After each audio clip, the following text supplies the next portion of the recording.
Hello, welcome to another Looney Tunes review video. If you're new to the channel, make sure you subscribe to follow my journey to review all 1000 classic Looney Tunes shorts and give this video a like as well. So this is a review for Hippity Hopper, and with me today, I have a special guest. I'm Kamden Spies. I write for Cartoon Research. So this is, of course, Hippity Hopper, released on the 19th of November 1949. It had a Blue Ribbon reissue at sometime in 1957.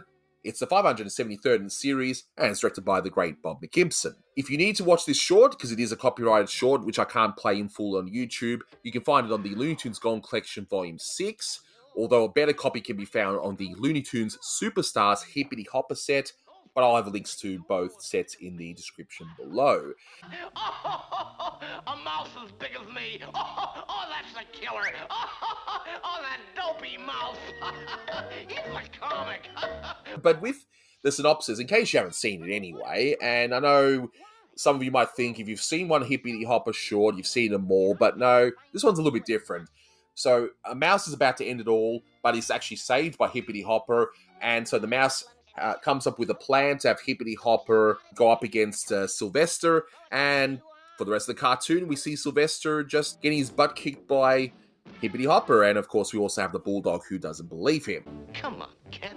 Snap out of it. And as for trivia, this is the first time Hippity Hopper was named, compared to his first short, Hop, Look and Listen, where he was just, I guess, generic Kangaroo. But you said that this cartoon inspired a record, is that correct? Well, Hippity Hopper had a couple of records. So there was one in the cartoon called Hippity Hopper. It was a record, and Mel Blanc sang in an Australian accent. And by the way, that record was written by Warren Foster. It's interesting that all the media that the Looney Tunes speak, people will criticize sometimes the Roadrunner speaking in the comic books and rhymes, or like, Hippity Hopper speaking, but both of those were ideas from Maltese and Foster. So, like, when the Roadrunner speaks in Mine, that was a specific idea that came from Mike Maltese. Yeah, exactly. But with this short, I mean, as you pointed out, I mean, this is one of those series that now all the main directors had their own series by this point, or at least they're starting at this point. You had Chuck Jones, Pepe Le Pew.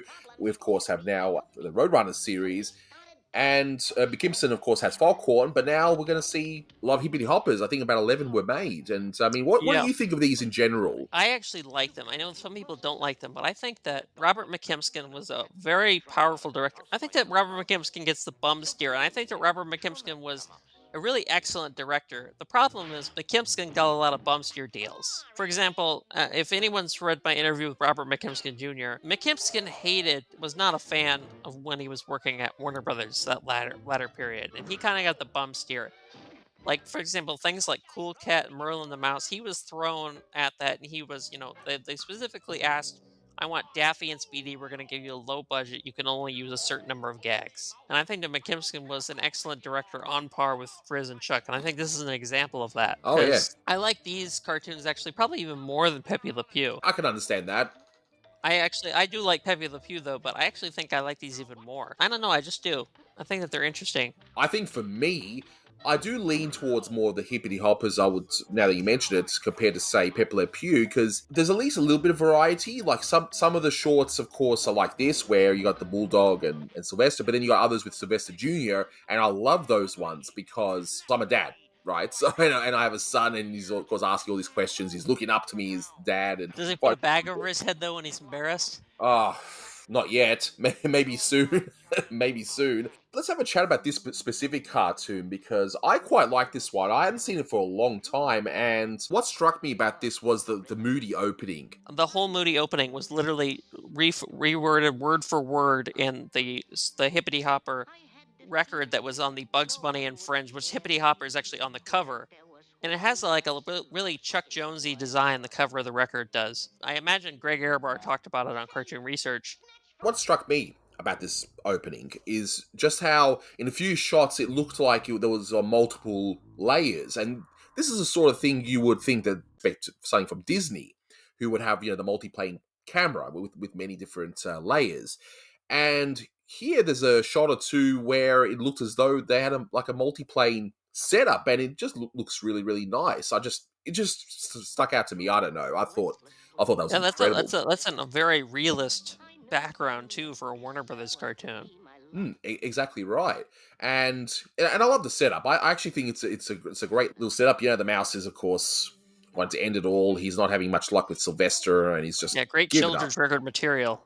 Exactly, and we don't want to use the S word for what he's trying to do, of course. But you know, and sets up Hippity Hopper as this wonderful, caring character. I thought that Right. was very sweet. And then this is where, in the record, by the way, this is where Hippity Hopper sings in his Australian accent, which, I love when Mel does it, Australian yeah, accents, or at least attempts to. So, yeah, but one thing with this short I like. Speaking of Sylvester, I just love his laughing animation when the mouse confronts him. He's acting all tough, and of course Sylvester's just having a good old laugh. I mean, how great is that? I really wish I knew how to identify animators better, but that's such a great work of art right there.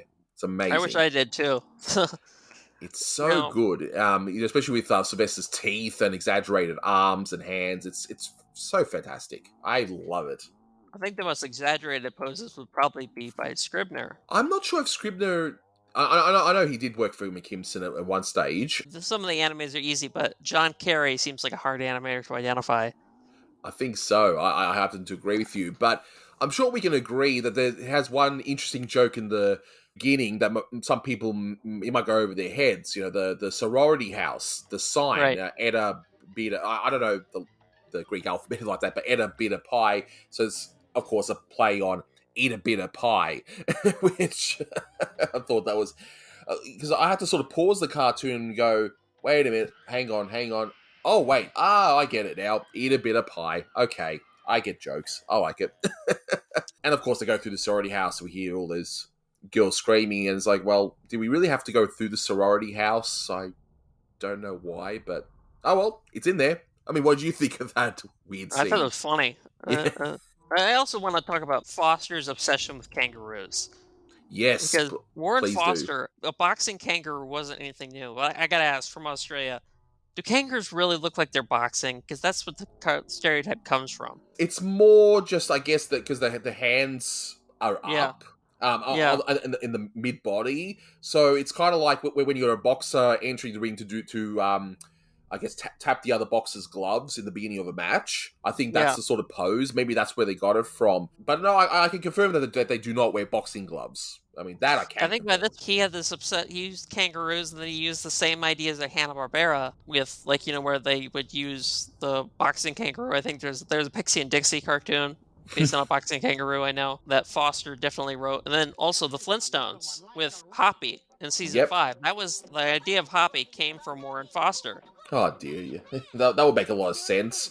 Yeah, I think Hoppity, that episode is, I think, the only one written by Foster for that season. Okay, yeah, I knew Foster was involved with the show, of course. I'm being a big Flintstones fan myself, but now that you mention him doing that character, well, it makes a whole lot of sense. He Yeah, must really love his kangaroos. I wonder if he ever came to Australia. That would be an interesting thing to know. If you love yeah. kangaroos so much. Well, I think that the fact that cartoons and kangaroos, Terry Toons did them. I think that kangaroos are an animal built for animation. Yeah, Like, Mickey Mouse as well. There was a Mickey Mouse black and white short with the kangaroo. I think Mickey and the yes, kangaroo. Yep. cartoon research post coming up about Kansas City University's kangaroo mascot's connection to Disney. Wow. Tell me, which of the gags in this short is your favorite? Like, what do you like in this one? Ballerina gag. I thought that was odd. Oh yeah. And up ballet dancing.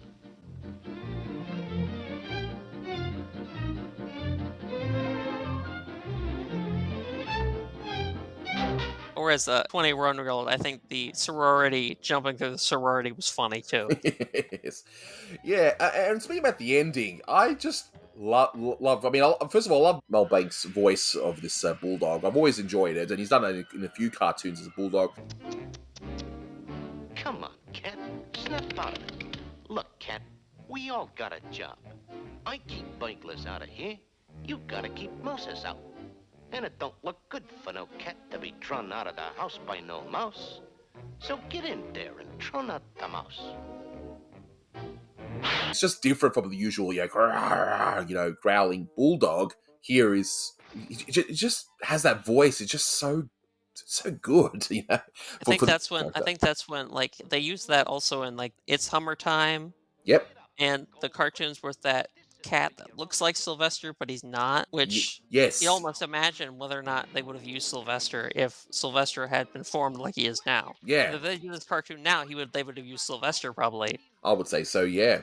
Indeed. And I also wanted to point out the glasses vision. As someone who wears glasses, and I I do wear too. very, very strong prescription pair. I'm very short-sighted, So unfortunately. do I. I have really bad eyesight too. And my pair is so strong to the point where I actually have to wear a weaker pair when I'm in front of a screen, or else I'll get big headaches because that's how strong. Well, I'm not that bad, but That's how bad it is. I just want to put that into context. So when I see this wonderful animation of the bulldog in glasses vision, I mean, and of course, Sylvester's expression when he has the glasses on, it's with the tiny eyes is so darn funny. But to me, that is just as good as any abstract animation. I mean, you've got these artists, right, who are so darn good at drawing these characters, and to tell them to draw bad or animate bad, it's easier said than done. It really is. like Porky's Preview is a good example of that too. Bingo. Yep. Yeah, with all the stick Or- figures. Yeah. Or I think there's a Simpsons episode where they say draw Krusty and Krusty looks like a child's. Yes. There's that. And even stuff in like a dotted line to make the squiggle look like dirty and all that. So it just amazes me that their skill level, especially when I see minor scenes like that. And thankfully, this short has got a lot of other funny bits, like the two hobos at the beginning. I wonder if there were caricatures of anyone. I mean, not necessarily at the studio, but just someone that they might have seen on the street or something. I doubt it. I think that it's unlikely.